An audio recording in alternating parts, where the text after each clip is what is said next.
ბატონო დავით, კეთილი იყოს თქვენი მობრძანება ამერიკის ხმის სტუდიაში. Როგორ შეაფასებდით თქვენს ვიზიტს შეერთებულ შტატებში და რა შედეგებს შეიძლება ველოდოთ თქვენი შეხვედრებიდან?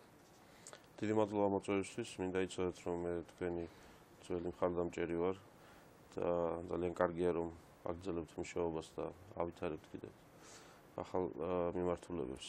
ვიზიტი ამერიკის შეერთებულ შტატებში არის ძალიან ნაყოფიერი და წარმატებული, მე ვიტყოდი.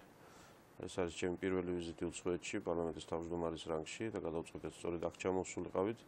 მოვინახულეთ საქართველოს მეგობრები, რომლებსაც ცხადია აინტერესებთ მიმდინარე მოვლენები ქვეყანაში და დავარწმუნეთ ისინი, რომ ახალი მთავრობა ახალ მიმართულებებს ეძებს იმისთვის, რომ კიდევ უფრო გამყარდეს ჩვენი ურთიერთობა ამერიკის შეერთებულ შტატებთან, როგორც ორხრივ ურთიერთობაში, ისე სხვა საერთაშორისო ასპარეზზე, როგორიცაა ნატო და სხვა თემები. საკონსტიტუციო ცვლილებებზე მინდა გკითხოთ, პარლამენტში უკვე ახლოვდება კენჭისყრა და ამ პროექტის განხილვა და პარლამენტი უნდა გადაწყვიტოს, კონდეს თუ არა პრეზიდენტს ერთპიროვნულად თავისი მთავრობის დაკომპლექტების უფლება.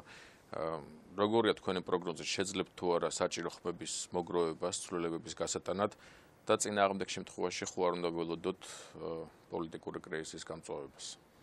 საქართველოში პოლიტიკური კრიზისი რამოდენიმე წელი გრძელდებოდა და საპარლამენტო არჩევნებმა წერტილი დაუსვა ამ კრიზისს. არის რაღაც გარკვეული დარჩენილი მოვლენები და პროცესები, რომელსაც დარწმუნებული ვარ წარმატებით გამოვკლავდებით.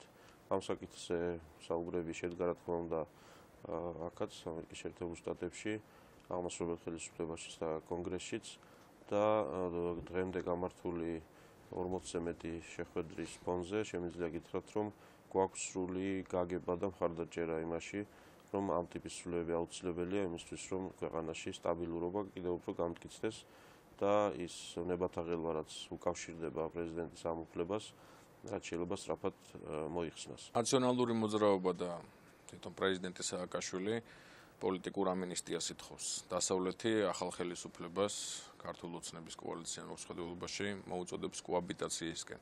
საზოგადოების დიდი ნაწილი ითხოვს სამართლიანობის აღდგენას და ყოფილი ჩინოსნების დასჯას. თქვენი აზრით, სად არის ოქროს შუალედი, რა პოლიტიკა უნდა აირჩიოს აი ამ გზაზე საქართველოს ახალ მთავრობა?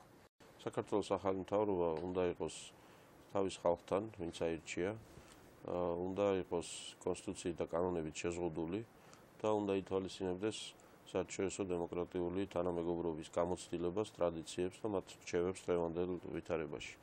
აი ამ სამ პოსტულატზე დაყრდნობით, ჩვენ უნდა მოვძებნოთ გზა იმისთვის, რომ ქვეყანაში შედგეს ამნისტია და განსაკუთრებით იმ ადამიანების მიმართ, რომლებიც თავად იყვნენ მსხვერპლი პოლიციური თუ ძალადობრივი სისტემის, მათ უნდა მიეცეთ საშუალება გააგრძელონ ნორმალური ცხოვრება, სხვა შემთხვევაში საქართველოს მოსახლეობის სერიოზული ნაწილი იქნება მუდმივი საფრთხის ქვეშ, მუდმივი არასტაბილურობის განცდის ქვეშ და ჩვენ ეს არ გვინდა, ჩვენ ვართ ყველას მთავრობა. იმ ადამიანებისაც, რომლებსაც შესაძლოა შეცდომის ჩადენა მოუწიათ. ამასობაში ჩვენ ვერ დავტოვებთ უყურადღებოდ და სათანადო რეაგირების გარეშე ძალიან ბევრ ფაქტს ძალადობრივი დანაშაულის და ის ადამიანები, რომლებიც მსხვერპლი იყვნენ ძალადობის, წამების, ისინი ითხოვენ სამართალს და ეს სწორია, რომ ითხოვენ და ჩვენ ეს უნდა დავაკმაყოფილოთ. რუსეთთან ურთიერთობაზე მინდა გკითხოთ, გარკვეულწილად ახალი ხელისუფლების საგარეო პოლიტიკის ერთგვარ ქვაკუთხედად შეიძლება ჩაითვალოს რუსეთთან ურთიერთობის დარეგულირება. პრემიერმა ივანიშვილმა განაცხადა, რომ ის ემხრობა სოჭის ოლიმპიადას და საქართველოს მიიღებს ამ ოლიმპიადაში მონაწილეობას.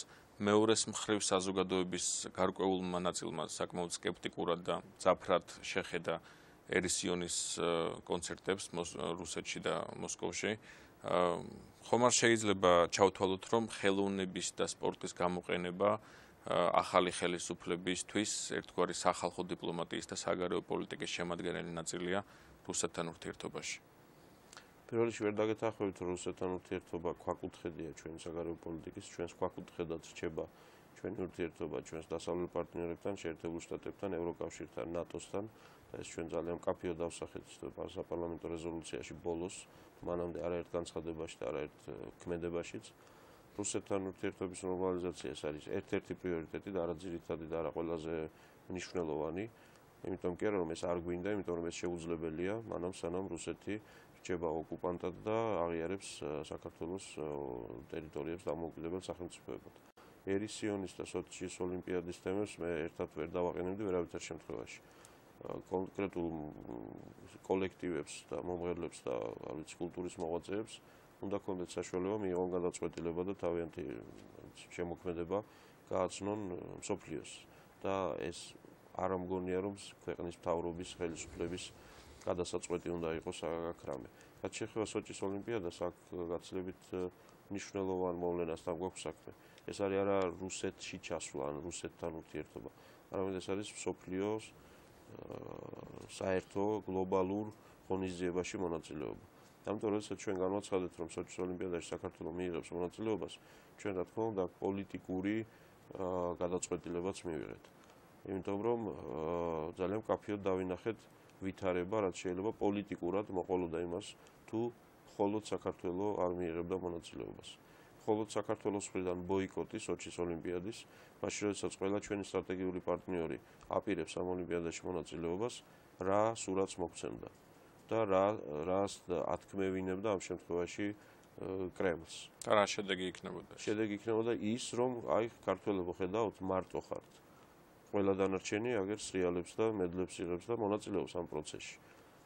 ანუ თუ იქნებოდა იმის შესაძლებლობა, რომ ბოიკოტი ყოფილიყო დემოკრატიული სამყაროს ბოიკოტი, რა თქმა უნდა, საქართველოსთვის ეს არ იქნებოდა ცუდი. მაგრამ ბევრი პრობლემის გამო, მათ შორის 2008 წლის აგვისტოს ომის შუქჩრდილების გამო, რომელიც მსოფლიომ დაინახა და სამწუხაროდ დაინახა ბევრი ისეთი რამაც, რაც ჯობდა რომ არ მომხდარიყო ამ შემთხვევაში საქართველოს მხრიდან, ამან ეს თემები, მათ შორის სოჩის ოლიმპიადის ბოიკოტი დღის წესრიგიდან მოხსნა. დიდი მადლობა. გისურვებთ წარმატებებს.